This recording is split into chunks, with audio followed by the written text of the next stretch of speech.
Walking around many modern cities, you can't help notice the increasing trend of green spaces, parks, recreation areas, tree-lined walks, and just more trees being planted.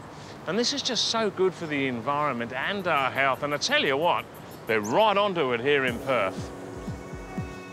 Aside from enjoying a couple of days in Perth, I'm meeting up with a man who's not only passionate about green spaces, but is also an expert in creating some of Perth's finest.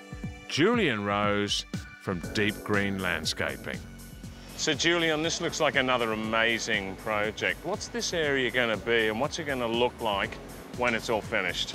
Well, Nigel, we're up on level 3 of One the Esplanade at the moment, which is a building that's going to be tenanted by Chevron. This big green roof garden that we're standing on at the moment is one of their workspace breakout areas. So they've got meeting rooms up here and outdoor seating pods, and everything surrounded by a big, lush green roof garden where their staff can come and work during the day. There'll be plug-in points for laptops, power out here. They'll be able to have meetings out here, out in this beautiful outdoor space, 3 stories up in the air in the city. Now, you mentioned that we're on level 3. What are the stages of building a garden on top of a concrete slab?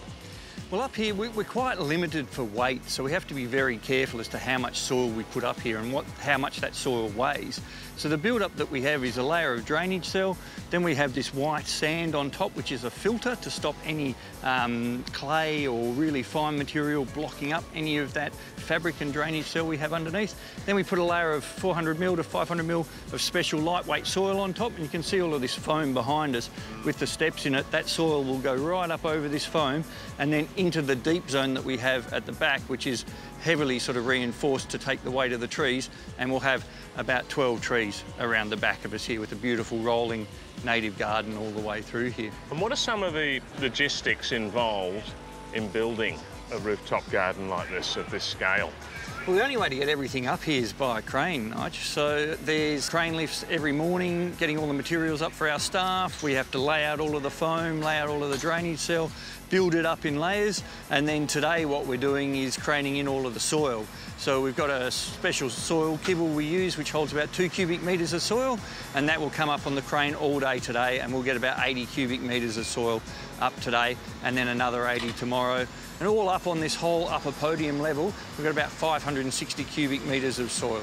So great way to grow a great garden up in the air. Yeah, a lot easier than doing it with buckets. Most definitely, yeah. There's too many stairs for buckets and wheelbarrows. That's right. Now, I know you specialise in these big sort of commercial projects. Tell us about some of the other ones you've done. I know you did the Optus Stadium. Yeah, well, Optus Stadium was a great project for us, and we've done a lot of other projects like Fiona Stanley Hospital, 140 William Street, and a couple of years ago we built the Ritz-Carlton, which is right next to us here, and the towers past that. So there's quite a lot of large projects that we've built over the years, as well as shopping centres like Karrinyup Shopping Centre, and a lot of those projects are all built on concrete slab. So 90% of the gardens that we build these days are up on concrete slabs, so they always come with a lot of challenges. Well, what about that, folks? There's an insight into what goes on behind the scenes to make our cities greener and better places to live.